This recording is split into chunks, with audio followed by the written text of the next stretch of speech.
Hi guys, my name is Yasmine Arrington, aka YazzieSpeaks. I'm the founder and executive director of a 501c3 organization called Scholarships Inc. It is a DC based nonprofit that provides college scholarships, mentoring, and a support network to youth who have incarcerated parents, inspiring them to complete their college education.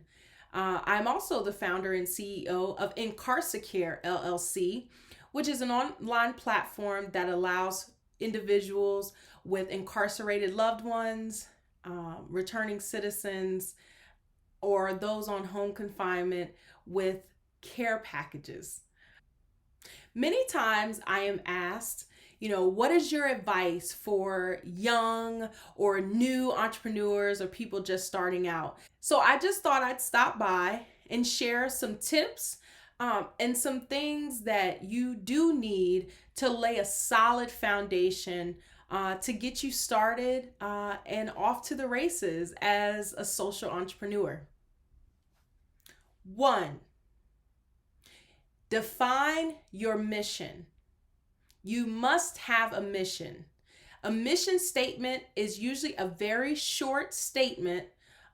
Sometimes it could be a run-on sentence, but usually it's a sentence, no more than two sentences that say who you are, what you do, and who you serve, and potentially why.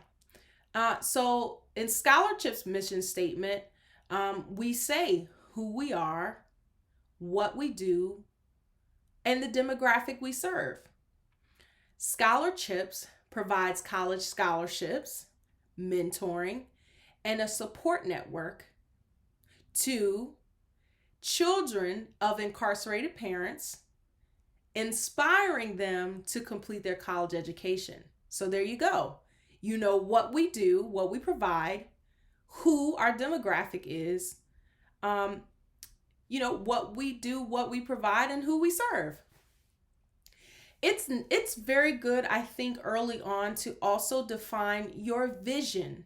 So simply put, the vision of your organization is to define what the world looks like because of your work, because your organization exists, your organization, your nonprofit, or your social enterprise, because your organization or entity exists, this is what the world looks like. Two, you need a team. You need a team, and not just any team. You need a team of people who have various experiences, who maybe they have been directly impacted.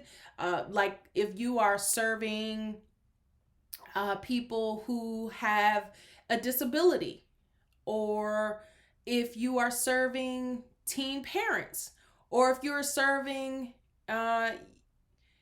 young peacemakers, or if you're serving returning citizens, right? You should have someone on your team that has the direct lived experience. Yes, usually it's the founder or the CEO or the executive director, but there should also be people on the board of directors and maybe on the staff that have that shared experience. You should have some folks who have a legal background, who went to law school, and of course, every attorney has a unique focus area in law, whether it's contracts, whether it's business acquisition, whether it's public health, whether it's immigration, criminal law, blue collar, white collar crimes, things like that. So you definitely want to have someone that has a legal background. They all have to take things like torts and contracts when they're in law school. So they will have certain basic knowledge, legal knowledge, skills, and ability. And lawyers are also trained to think a certain way, So you need to know the lay of the land and the law of the land, which will help you in certain ways to be in compliance. It may be helpful to have someone who has nonprofit experience or social enterprise experience. Maybe this person has been successful in fundraising thousands, if not tens of thousands or hundreds of thousands of dollars or millions of dollars. You want that person on your team. And everyone doesn't have to be super developed in their skills, because one of the attractive things of becoming a board member is sometimes for newbies, for someone it's their first time serving on a board, or they're just starting off in their career. It's an opportunity to give back, right? It's an opportunity to build their legacy. It's an opportunity to influence grassroots work, right? So those are attractive things. I think it's nice to have a mix. You want to have diversity on every level: diversity of age, diversity in religious backgrounds, diversity in creed and culture, all of those things, diversity in skills, diversity in gender, all of those things you want to make sure that you have as a part of your team. You may not have it starting out, but you definitely want to think about inclusion, or as they say, the term is now diversity, equity, and inclusion. Those things are very important. You want a team, but most importantly, you want a team who is committed to you, to your leadership, who is committed to the mission of the organization, committed to whatever it is that you're focusing on, whether it's education, access, or equity, whether it's social justice, criminal justice reform, juvenile justice reform, environmental justice, and stewarding, protecting the environment, right? Whatever it is, whatever your focus area, your mission, your vision is, you need a team that is going to surround you, to support you, to uplift you, and to support the people that you are working so hard for. 3, strong communication skills. You must, as a founder, typically as a founder, you are the spokesperson for the organization or for your social enterprise. So you need to have strong communication skills, both written and oral. You should be a strong writer, because trust me, early on may not have the funds to hire an independent contractor, grant writing consultant, or someone to do your grants. And so you will have to learn how to write. It's a certain writing style for grant applications, for social enterprise prizes. There are lots of prizes out there, grants, whether it's federal or from private or family foundations or corporations. It's a skill. And so you have to start somewhere. Hopefully it's good to have a college degree. I have a background in strategic communications, and so I was introduced to a lot of communications, mass media, public relations, strategies and tools, like, for example, a SWOT analysis, succession planning.